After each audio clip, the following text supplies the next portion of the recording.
106.5.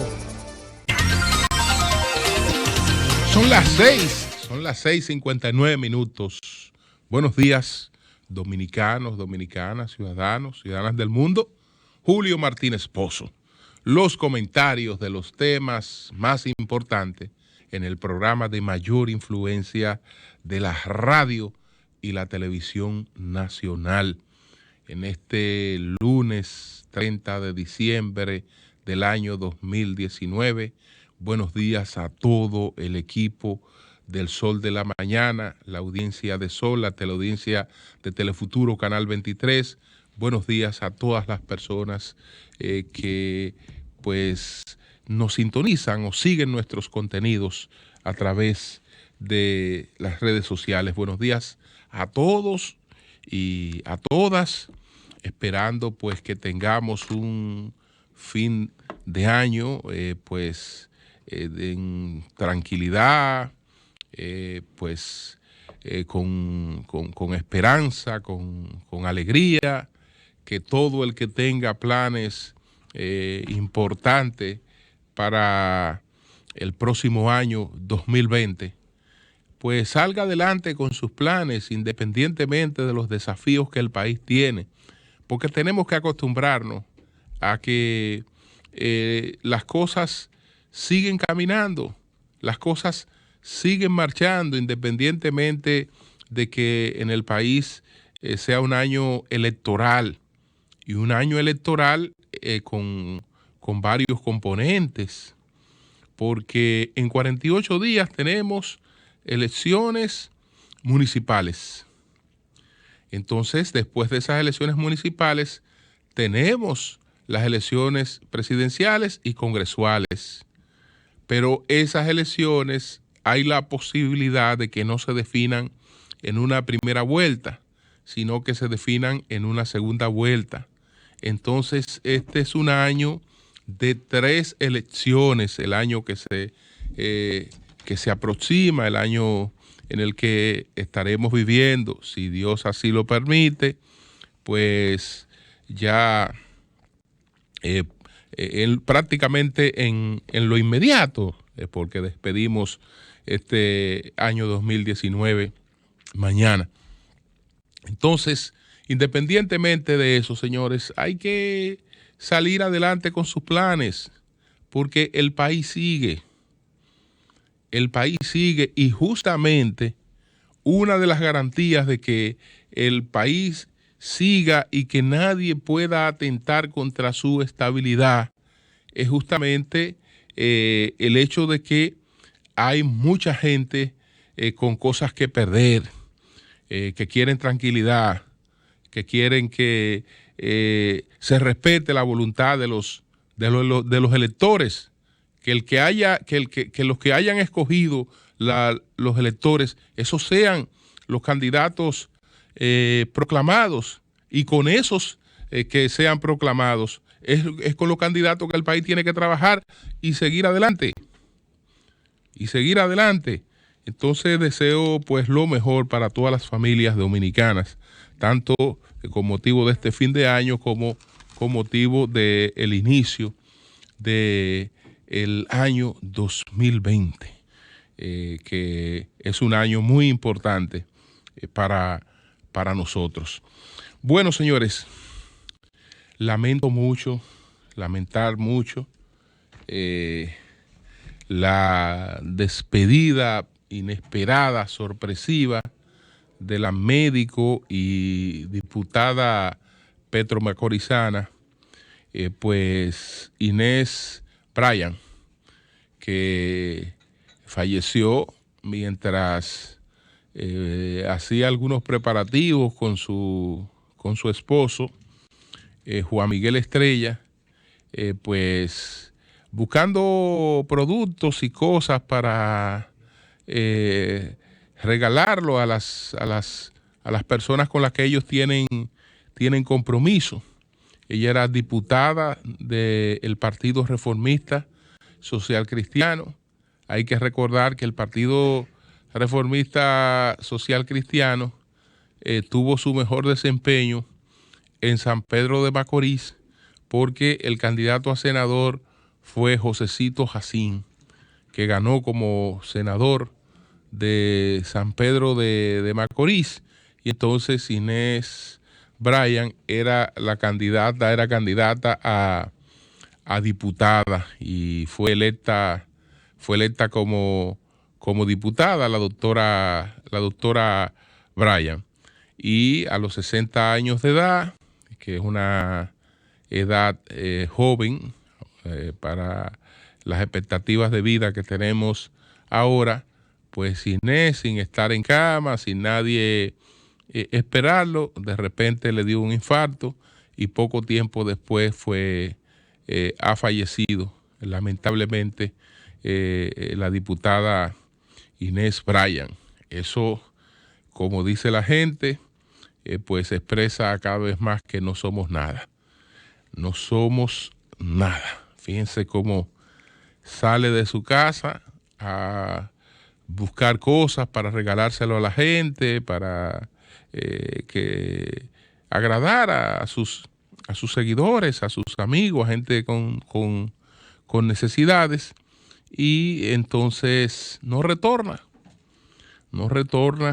dejando este vacío terrible tanto para su esposo como para sus 3 hijos y todas sus familiares y sus compañeros y toda la gente que quería a Inés Bryan.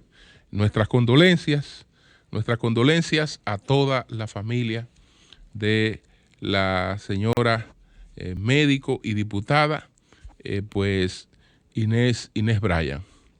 Ella era especialista en rehabilitación, en asuntos de rehabilitación.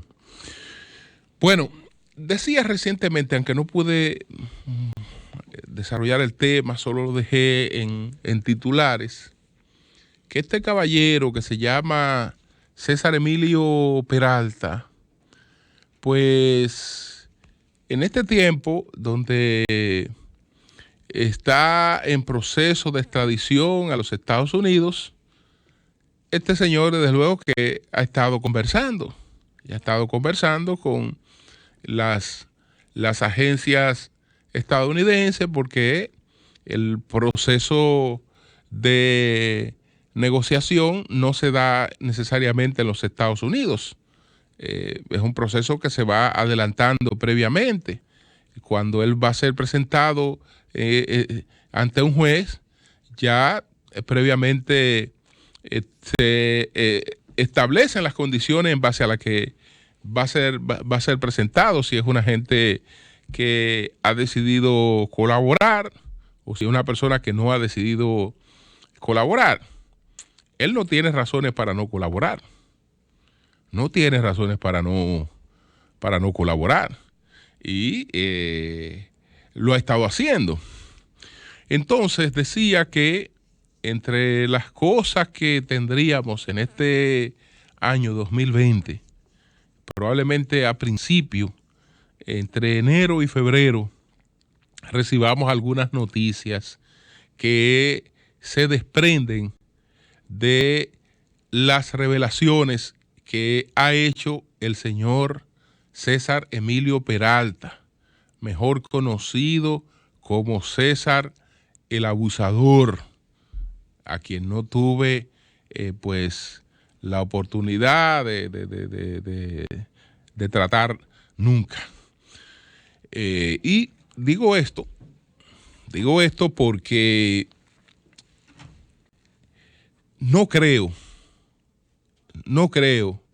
que el señor César Emilio Peralta, mejor conocido como César el Abusador, sea persona con vínculos, digamos, importantes en términos políticos. Yo creo que el señor Peralta siempre se manejó en su submundo de diversión, de discotecas, pero no creo que fuera una persona de interrelación social importante. Aparte de David Ortiz, que estuvo a punto de pagar con su vida los vínculos que tenía, los amigos que tenía y con lo que se juntaba. No sé de nadie que en términos sociales realmente tenga algún peso, que lo viera compartiendo en algún sitio con el señor César Emilio Peralta. Lo propio políticamente. Incluso en los audios que este señor, que hay por ahí de este señor que produjo, ¿no?, cuando estaba en la etapa de su fuga, pues él hace algunas menciones, da algunas pinceladas, pero no son cosas que conduzcan a establecer que había vínculos políticos importantes. No es así. Incluso en uno de esos audios hace mención de una persona apartada del entorno de el presidente Danilo Medina desde los inicios del gobierno de Danilo Medina, desde los inicios, apartada, con prohibición de entrada a Palacio Nacional incluso. Entonces, no creo que en términos políticos realmente pueda haber grandes cosas. Tal vez en términos, tal vez y sin tal vez, sus vínculos fundamentales eran con militares. Eran con militares o gente con influencia militar. Y por ahí podrían venir algunas cosas que veríamos a principio de año. Esto, pues, su captura, sus revelaciones, desde luego, pudieran intentarse usar como un mecanismo político de chantaje, pero al carecer, desde mi punto de vista, de un peso específico, en el sentido de que no, este señor no era verdad que tenía vínculos importantes aquí con nadie, en términos de político, no. Y no tenía ese perfil. No tenía ese perfil. Entonces, ya veremos lo que ocurre, pero sí vamos a ver algunos movimientos, y esos movimientos son importantes y pueden tener cierto impacto noticioso. Entonces, bueno, con relación a lo que ocurrió en Jarabacoa, donde resultó muerta la señora Juana Peña Cruz, que estaba siendo auxiliada por la policía cuando resultó muerta, pues es lo mismo que hemos dicho de los feminicidas, de el hombre en el momento en el que está, pues, atrapado por esa ira, por esa locura, en la que no ve realmente, no tiene temor sobre su propia vida y es capaz de hacer cualquier cosa. Es capaz de hacer cualquier cosa. Lo que ocurrió con esta señora es que esta señora está amenazada por este señor. La señora está siendo agredida, huye a buscar auxilio de la policía. La policía regresa con ella a la casita donde vivía para buscar los hijos que estaban bajo peligro. El señor estaba escondido por ahí en unos matorrales, y cuando mientras la policía buscaba a los niños, o le disparó a la señora con un arma casera. Entonces eso fue. Esto no fue que, bueno, él salió a buscarla y en el vehículo de la policía. No, la policía fue a esa casa a auxiliar a esa señora a rescatar sus hijos. Y quién iba a esperar que este señor con la policía ahí, que el señor parecía no estar ahí. Cuando llegó la policía, pero el señor estaba ahí escondido en unos matorrales y de todas maneras, lamentablemente, mató a esta mujer. Qué lamentable. Bueno, en relación con el año 2019, el año que estamos despidiendo, yo creo que el acontecimiento más impactante para el país en todos los sentidos lo fue el atentado contra David Ortiz. Y de ese atentado contra David Ortiz se desprendieron otros acontecimientos. Pero el atentado contra David Ortiz fue complementado con las situaciones que se dieron en varios hoteles del este, donde resultaron muertos varios turistas, y en base a la muerte de esos turistas se desarrolló una campaña mediática internacional contra la República Dominicana. Entonces, esa campaña por la muerte de los turistas, sobredimensionada por lo que ocurre en ese mismo país con una superestrella como David Ortiz, en términos de la imagen del país, indiscutiblemente que hizo mucho daño. Ya en lo que ocurrió en el turismo, de eso hemos hablado, de unas pérdidas por unos 400 millones de dólares, de aproximadamente unos 211,000 y tantos turistas que dejaron de venir a la República Dominicana y que había la expectativa, estaban en las proyecciones de venir a la República Dominicana y no vinieron. En ambos casos, resultó que la versión dada por las autoridades dominicanas fue la versión después avalada por investigaciones internacionales posteriores. Es decir, que en ambos casos hubo certeza en la información que ofrecieron las autoridades.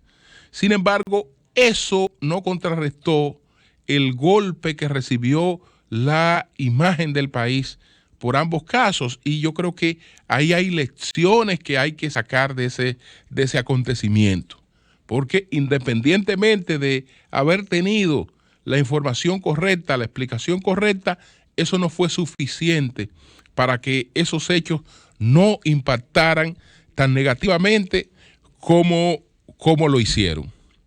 Entonces, si el caso David Ortiz no solo se conecta y hace mucho más grande la situación con los turistas, el caso David Ortiz también va a ser el caso de César Emilio Peralta, César el Abusador. La persecución contra César Emilio Peralta, uno de los hechos noticiosos, digamos, más comentado, de mayor despliegue que hemos tenido este año, es una consecuencia del atentado contra David Ortiz. No porque este señor tuviera un vínculo con el atentado, que no lo tenía, y en las investigaciones nunca se le vinculó, sino porque en ocasión de ese atentado, este hombre adquirió una dimensión internacional. Es decir, aquí se sabía que había un señor al que le decían César el Abusador, que era dueño de discoteca y que era un narcotraficante. Eso realmente se sabía en la República Dominicana. Eso era un secreto, eso era un secreto ampliamente conocido. Que ese señor que le decían César el Abusador, que era dueño de varias discotecas, y la actividad a la que él se dedicaba, que él tampoco nunca trató de tener otro perfil. Eso se sabía. Pero con el caso, con lo que ocurre con el caso de David Ortiz, entonces ya no solo es un acontecimiento que se conoce por lo bajo, sino que en todos los medios se empieza a hablar con frecuencia de el señor César Emilio Peralta, César el Abusador, y traduciendo que aquí hay una persona que se ha mantenido en la absoluta impunidad. Y lo propio ocurrió con los medios internacionales que se hicieron eco del atentado contra David Ortiz. La referencia a un individuo que en la República Dominicana era un narcotraficante, pero que era un hombre que estaba protegido, que era un hombre contra el que no se actuaba, pese a que todo el mundo sabía a qué se dedicaba ese hombre. Entonces, a partir de ahí, las agencias estadounidenses le ponen el ojo al caballero hasta que llevan a cabo todo el operativo de su captura, haciéndolo incluso al margen de agencias nacionales y confiando a la posibilidad de lograr todo esto con un operativo de la Procuraduría General de la República que concluyó en un absoluto fracaso. O no un absoluto fracaso, porque después fueron capturadas otras personas y a partir de esa persecución, pues realmente ya César Emilio Peralta no era el hombre protegido así como lo fue en la República Dominicana. Entonces fíjense cómo un hecho va impactando y provocando otros hechos. Por eso cuando hacemos un balance, indiscutiblemente que ese atentado contra David Ortiz tuvo una repercusión como ningún otro acontecimiento, por las cosas que eso ha derivado. Lo otro que indiscutiblemente tenemos es un panorama político con cambios muy importantes, porque si bien es cierto que sabíamos desde hace tiempo que en el PLD había una situación prácticamente irreconciliable entre lo que eran los dos principales líderes de ese partido, pues esa situación no era nueva y en medio de todos los conflictos, pues habían sido capaces de ponerse de acuerdo. Ahora había una decisión clara del doctor Leonel Fernández de estar a la cabeza de su propia fuerza. Y entonces apostó a ganar la convención interna o las primarias internas del PLD, pero si no ganaba las primarias del PLD, evidentemente que tenía su plan B, que era crear su fuerza, apartarse del Partido de Liberación Dominicana y crear su fuerza. Y eso hizo.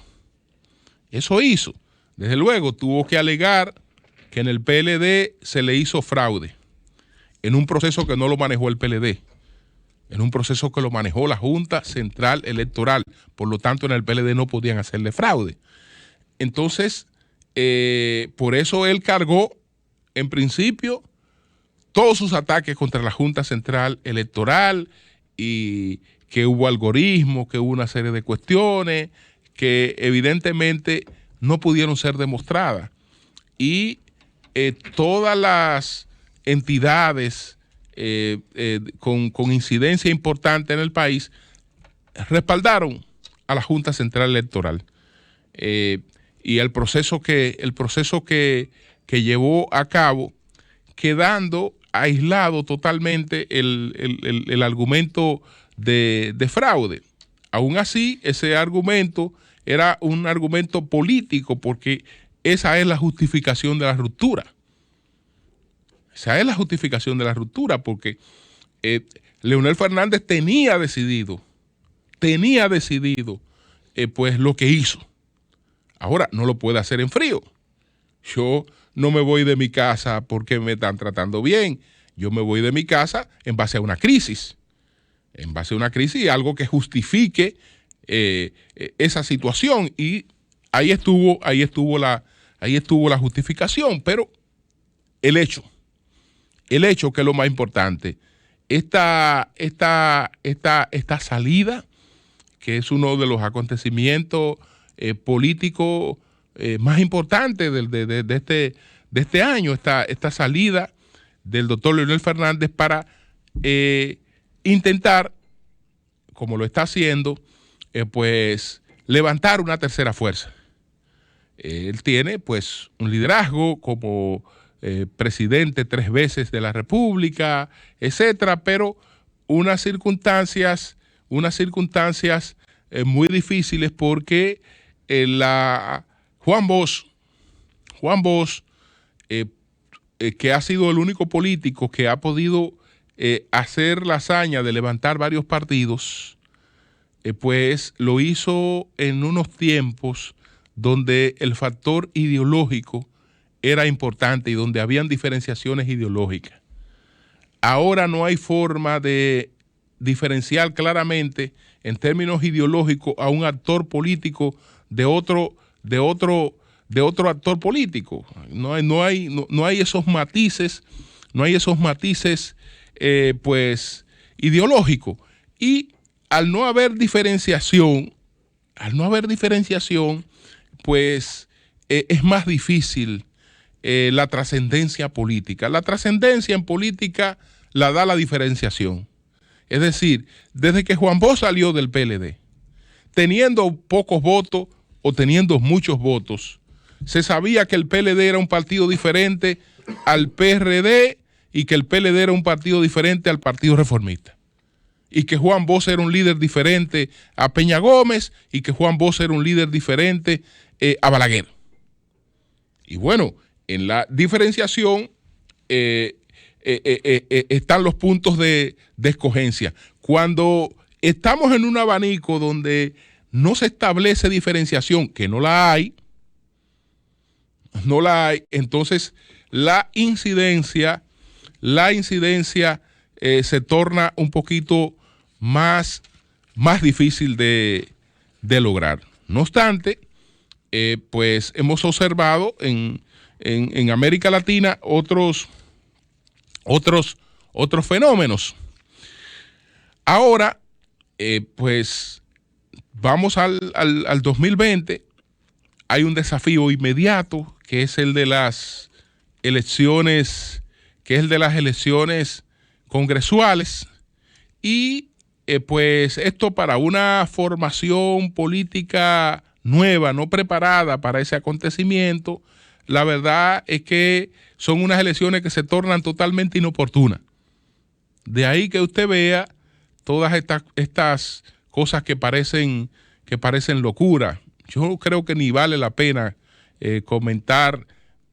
Bueno, él es amigo mío, pero lo de Guillermo Guzmán Fermín, ¿usted sabe cómo se llama? Babosada.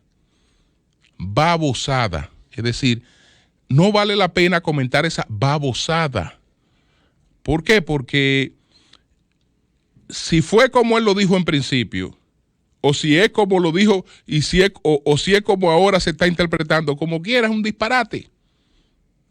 Pero un asunto que carece totalmente de sentido.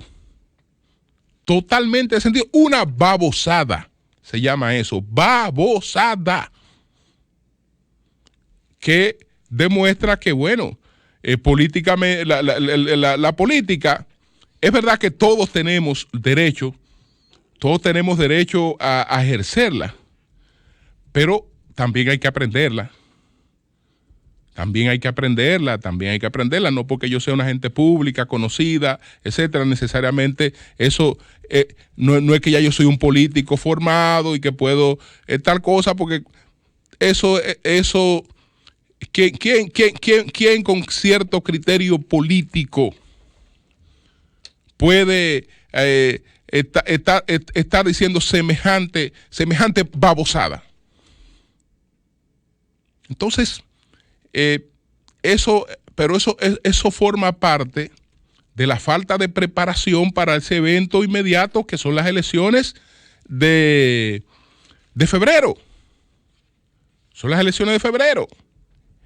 Entonces ese es un acontecimiento que, bueno, hay que buscar de cualquier forma de deslucirlo, porque no le ha dado tiempo a una formación nueva de estar preparada para poder participar en ese acontecimiento, y su papel, desde luego, que será un papel sumamente pobre. ¿Qué puede pasar? Desde luego que esa salida de Leonel Fernández puede tener repercusiones en los resultados finales de las elecciones. De eso no hay duda. Puede tener incidencia. Puede tener incidencia. Aparte de sus seguidores, nadie cree que él está encarnando un proyecto de poder. Pero eso no significa que no tenga en un proceso reñido de segunda vuelta. Eso no significa que él no pueda tener una incidencia que fuera una incidencia importante. Entonces, ese es un acontecimiento que todavía puede seguir produciendo situaciones importantes en la República Dominicana. Cambio y fuera.